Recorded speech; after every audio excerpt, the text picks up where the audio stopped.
నీ పరిశుద్ధ నామమునకు ప్రభువా, ఈ శిలువ సమయంలో, ఈ శ్రేష్టమైన సమయంలో ప్రభువా, శిలువలో పలికిన 7వ మాట ఇచ్చిన విధానానికి వందనాలు ప్రభువా. మంచి జ్ఞానం దయచేయండి ప్రభువా, మంచి జ్ఞానం దయచేసి ప్రభువా, అమూల్యమైన మాటల ద్వారా మమ్మల్ని బలపరచండి ప్రభువా. ప్రతి ఒక్కరు విడిపించేవారు కాకుండా భద్రంగా ఉంచుటకు సహాయం చేస్తారని యేసు పరిశుద్ధ నామములో ప్రార్థిస్తున్నాము తండ్రి, ఆమేన్.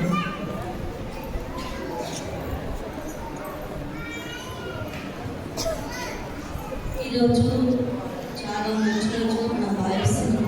శుభ శుక్రవారం. ఎవరైనా మరణిస్తే మనం దాన్ని అశుభంగా భావిస్తాం. కానీ క్రీస్తు చనిపోయినట్టు మనం శుభంగా ఎందుకు భావిస్తున్నామంటే క్రీస్తు మన పాపములకే మరణించినారు కాబట్టి మనం శుభంగా భావించుకుంటాం. అయితే ఆనాడు పిలాతు యూదా దేశ ప్రజలకు యేసుక్రీస్తు వారిని అన్యాయంగా శిలువకు అప్పగించడం జరిగింది. అయితే యూదా దేశపు ప్రజలు గట్టిగా కేకలు వేస్తున్నారు, యేసును సిల్వర్ వేయండి, బరబ్బను విడుదల చేయండి అని గట్టిగా కేకలు వేయడం ద్వారా పిలాతు వాళ్ళకు అప్పగించడం జరిగింది. అయితే ఈ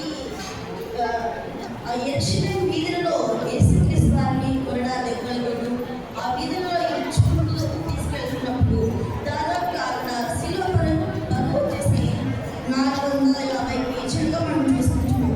అంత బలమైన శిలువను మోసుకొని యేసుక్రీస్తు వారు అతి భారంగా చాలా బాధకరమైన సిచ్యువేషన్లో వస్తూ ఉన్నారు. అయితే దాదాపు శిలువలో మనకి యేసుక్రీస్తు వారు 6 గంటలు ఉండడం జరిగింది. అయితే ఉదయం 9 గంటల నుంచి మధ్యాహ్నం 3 గంటల వరకు 6 గంటలు శిలువలో వేయడం జరిగింది. శిలువలో ఉన్నారు. అయితే ఇక్కడ చూస్తున్నట్టు యేసుక్రీస్తు వారు ఆ ప్రదేశం శిలువ తీసుకెళ్ళినప్పుడు శతాధిపతులు ప్రజలు వాళ్ళందరూ ఈ యేసుక్రీస్తు వారు ఎవరైనా మరణిస్తే లాస్ట్ సమయంలో మనకి ముఖ్యమైన మాటగా భావిస్తాం. అలాగే ఇక్కడ ప్రజలు కూడా శతాధిపతులు కూడా ఇంకా ఏమైనా చెప్తారేమో 6 మాటలు విన్నారు. అక్కడ ప్రజలు ఇంకా ఏమైనా చెప్తారేమో, ఇంకేమైనా మాట్లాడతారేమో అని అక్కడ ఉన్న ప్రజలు ఎదురు చూడడం, ఇంకేదైనా ప్రవచనం ఇస్తారేమో అనే విధంగా అక్కడ ఉన్న ప్రజలు ఎదురు చూస్తున్నట్టు యేసుక్రీస్తు వారు చివరిగా పలికిన మాట లూకా సువార్త 23వ అధ్యాయం 46వ వచనం చూస్తున్నాం. అప్పుడు యేసు గొప్ప శబ్దంతో వేగవేసి, తండ్రి, నీ చేతికి నా ఆత్మను అప్పగించుకున్నాను అని పలికాడు. ఇక్కడ చూసుకున్నట్లయితే తండ్రి అనే మాట మొదటి మాట తండ్రి వీరేం చేస్తున్నారో వీరెందరూ కనుక వీరిని క్షమించుము అన్నట్టు అక్కడ తండ్రి అని సంభవించారు. అలాగే చివరికి కూడా తండ్రి, నా ఆత్మను నీ చేతికి అప్పగించుకున్నాను అని అంటాడు. అంటే దేవుడు ఏమని తెలియజేస్తున్నాడంటే తండ్రి అనే మాట తండ్రికి మనకు మధ్య సంబంధాన్ని తెలియజేస్తున్నాడు. తండ్రి మనకు ప్రభు ఆత్మను తండ్రి అయినట్టుగా మనం అలాగే ఇంకొక విధంగా చూసుకున్నట్లయితే అక్కడ యేసుక్రీస్తు వారు శిలువకి అప్పగించారు.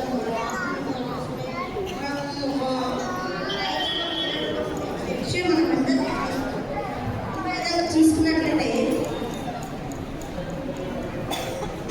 ఇక్కడ తండ్రి నా ఆత్మను చేతికి అప్పగించున్నాను అన్నారు కదా. తండ్రి చేతికి దేవుడు ఎందుకు ఆత్మను అప్పగించున్నాడు అని మనం విషయం చూస్తున్నట్లయితే యోగ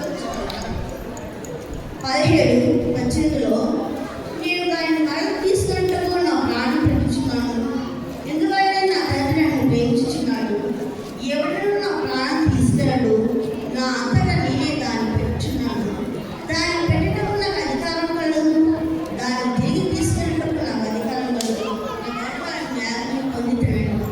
అంటే యేసుక్రీస్తు వారికి ప్రాణం పెట్టడం అధికారం కలదు, అలాగే తీసుకెళ్ళటం కూడా అధికారం కలదు. ఆ యేసుక్రీస్తు వారికి తప్పితే ఎవరికీ ప్రాణం తీసుకుంటే అధికారం లేదు.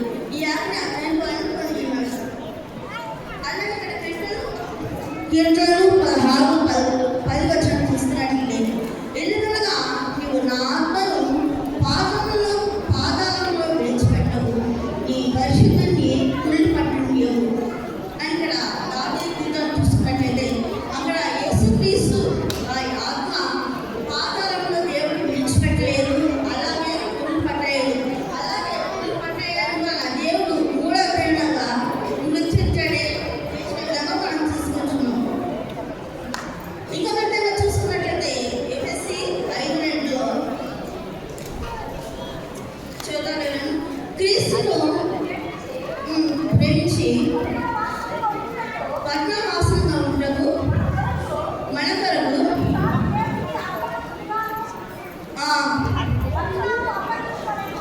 ఓకే, ఇక్కడ ఏంటంటే దేవుడు మనల్ని ప్రేమించాడు. మనల్ని ప్రేమించిన విధంగా మనం కూడా ఒకరినొకరు ప్రేమించాలని ఇక్కడ చెప్తున్నాడు. ఎలా ప్రేమించాలంటే అది పరిమళ వాసనగా, పరిమళం ఏ విధంగా అయితే వాసన వెదజల్లుతుందో, మంచి సువాసన ఇస్తుందో, అలాగే అలాంటి ప్రేమను కలిగి ఉండాలని ప్రభువు తను తాను అర్పించుకోవడం జరిగింది. అలాగే ఎఫెసీ 5:27 చూస్తున్నాం. చదవండి. 5:27 చూడండి.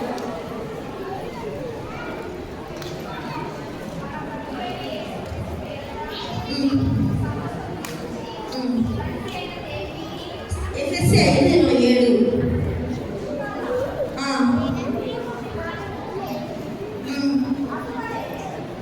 ఎఫెసీ 5:27 సంఘము ఇక్కడ ఈ ప్రభువుకి ఎంత అప్పగించుకోవడం జరుగుతుందంటే ఎఫెసీ 5:27 చూసినట్లయితే, సంఘము పరిశుద్ధమైనదిగా, పవిత్రమైనదిగా, మహిమపరచులాగా ఇక్కడ దేవుడు తను తాను అప్పగించుకోవడం జరుగుతుంది. ఇక్కడ సంఘము ఏ విధంగా ఉండాలని ఆశపడుతున్నాడంటే పరిశుద్ధమైనదిగా ఉండాలని ఆశపడుతున్నాడు.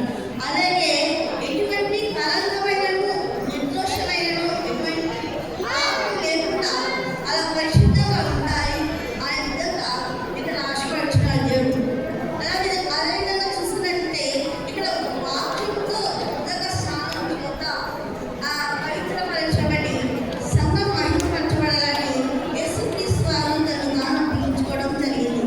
అంటే ఇప్పుడు మనం స్నానం చేసే విధంగా మన శరీరం పవిత్రపరచబడుతుందో, అలాగే మనం వాక్యంతో మనం పవిత్రపరచబడి అంత పరిశుద్ధంగా ఉండాలని దేవుడు తను తాను అప్పగించుకోవడం జరిగింది.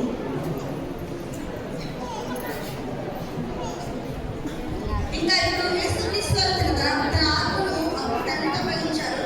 ఇంకా మన పరిశుద్ధ గ్రంథంలో ఇంకా ఎవరు అప్పగించుకున్నారో మనం చూస్తున్నట్లయితే స్టెఫెను అపోస్తలుల కార్యములు 7:59 వచనంలో చూస్తున్నాం. యేసు ప్రభువా నా ఆత్మను చేర్చుకోమని మొరపెట్టాడు. అక్కడ స్టెఫెను కూడా ప్రభువా నా ఆత్మను చేర్చుకోమని మొరపెట్టడం జరిగింది. అలాగే దావీదు కూడా కీర్తన గ్రంథం చూస్తున్నట్లయితే 31:5 వచనం, నా ఆత్మను నీ చేతికి అప్పగించుకున్నాను, యెహోవా సత్యదేవా నన్ను విమోచించువాడు.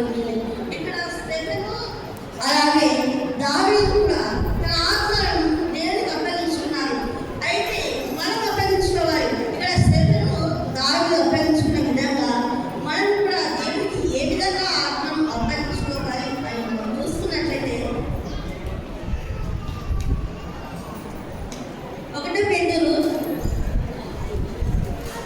4:19 వచనం ఇక్కడ చూస్తున్నాం. ఇక్కడ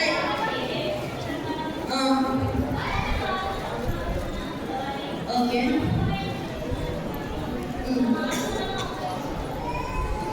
ఇక్కడ ఏంటంటారంటే దేవుని చిత్త ప్రకారం, ఆయన చిత్త ప్రకారం బాధపడేవారు, అలాగే సత్ప్రవర్తన, మంచి ప్రవర్తన కలిగి ఆయనకు నమ్మకంగా ఉండి మన ఆత్మను అప్పగించుకోవాలని యేసుక్రీస్తు వారు కోరుకుంటున్నారు.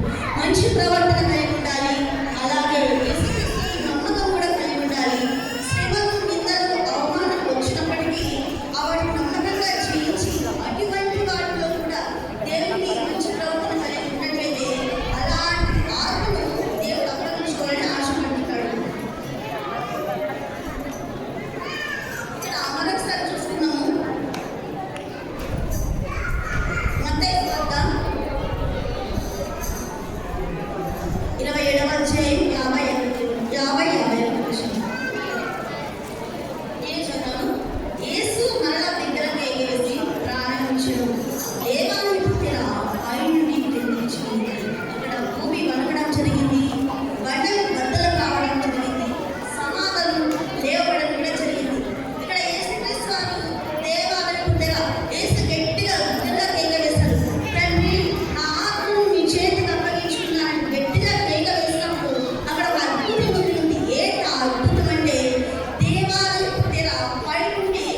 చినగడం జరిగింది.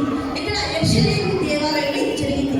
పక్కన ఉన్న యెరూషలేము దేవాలయంలో పెద్ద తెర ఉంది. ఆ తెర ఏంటంటే 60 అడుగులు పొడవు, 30 అడుగులు వెడల్పు, అలాగే బరువు వచ్చేసి 4 టన్నులు ఉంటుంది. ఆ 4 టన్నుల మందం వచ్చేసి 4 అంగుళాలు ఉంటుంది. ఆ తెర బరువు 60 అడుగులు పొడవు, 30 అడుగులు వెడల్పు, 4 టన్నులు బరువు, అలాంటి మందంగా ఉంటుంది. అయితే ఈ తెర వచ్చేసి 2 బలమైన ఏనుగులు తెచ్చి పట్టి లాగించును. ఆ తెర చినగదన్నమాట. అంత బలమైన తెర. యేసుక్రీస్తు వారు ఇక్కడ గట్టిగా కేక వేసి ప్రాణం ఇచ్చినప్పుడు అక్కడ పైనుంచి కిందికి చినగడం జరిగింది.